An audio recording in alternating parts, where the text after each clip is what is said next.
Hello and welcome to the Blues Guitar Institute. My name is John Hatcher and I've got a quick tip for you on pinch harmonics to hopefully get these things into your licks and hopefully make your blues playing a little more interesting. Now what a pinch harmonic is, I mean it's a not too clever name for what's really happening here, but it's those high-pitched squeals that are coming from an electric guitar. Whereas the fretted notes would be more like.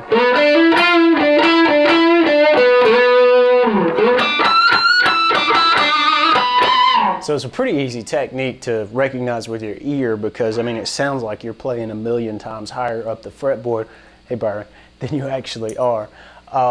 Now, there's one great Texas blues player who plays this way, throws this technique into his playing quite a bit. And it's none other than ZZ Top's Billy Gibbons. He's been, a master of the Texas blues scene for, ages now. But and this is definitely the rockier side of blues, and Billy certainly's got a command on that.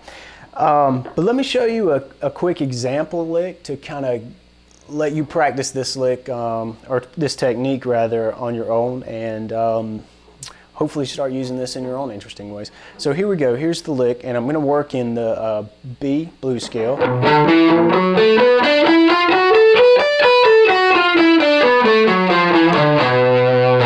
Alright, so those are the notes I'm going to choose from, and this lick is going to be centered around this B note. So without further ado, here's the lick. I'm going to play it with the pinch harmonics, and then I'll show you how to do the lick, and then I'll come back and we'll add in some pinch harmonics. I'll tell you what the technique's about. So here we go.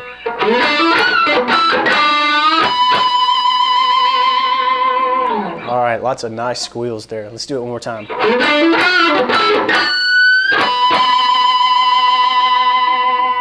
All right, so the lick is pretty easy. And it's got some standard blues stuff in there, but let's break it down. I'm sliding in from the 7th fret on the 4th string to the 9th fret. Then back on the 3rd string, 7th fret. Then 9th fret, 3rd string.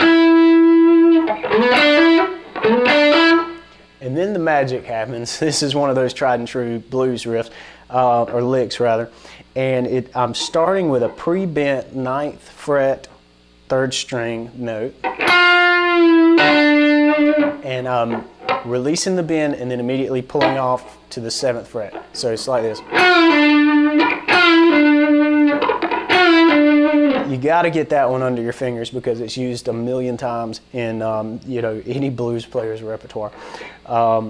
So let's put it together, all of that so far. Then I'm doing a little alternate thing between the B note here on the 4th string 9th fret, and then the 3rd string 9th fret, and then the 4th string again.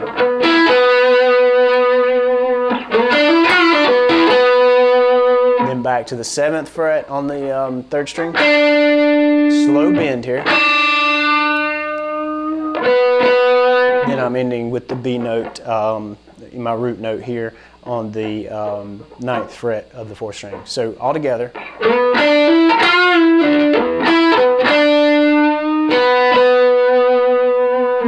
Pretty cool lick, but when you throw in the pinch harmonics, it really takes on a new life. I'm going to play it up to speed with the pinch harmonics again.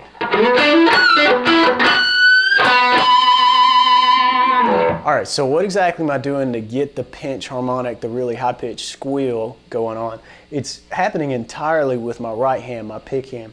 I'm choked up on the pick a fair amount. I usually play with a small amount of the pick actually showing, which helps in this scenario, because what's going to happen is I'm going to strike the string with the pick, and then I'm immediately going to lay this part of my thumb over and lightly touch the string. Now you kind of dig in with a light touch. It's a very tricky move, but I think with some practice you'll get it. So strike the string and then lightly touch it with your thumb. And one thing, you want to get this to where you can call on this technique anytime. So I like to just mindlessly practice, well, mindlessly with my left hand.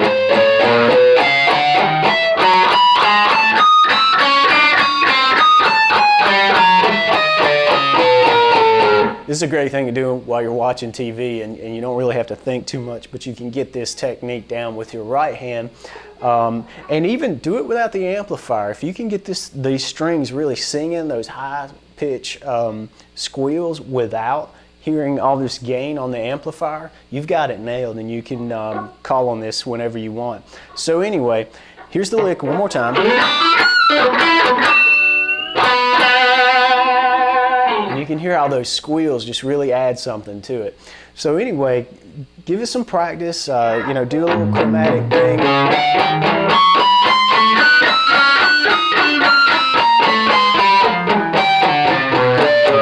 With your left hand, and just get this sound going with your right hand. And anyway, you can throw it into licks, and hopefully it'll, you know, add some color and some different notes, some color to some different notes in your playing. Thank you for checking this video out, and be sure to stop by bluesguitarinstitute.com for more tips, you know, and I hope you find them useful, and thanks for stopping by.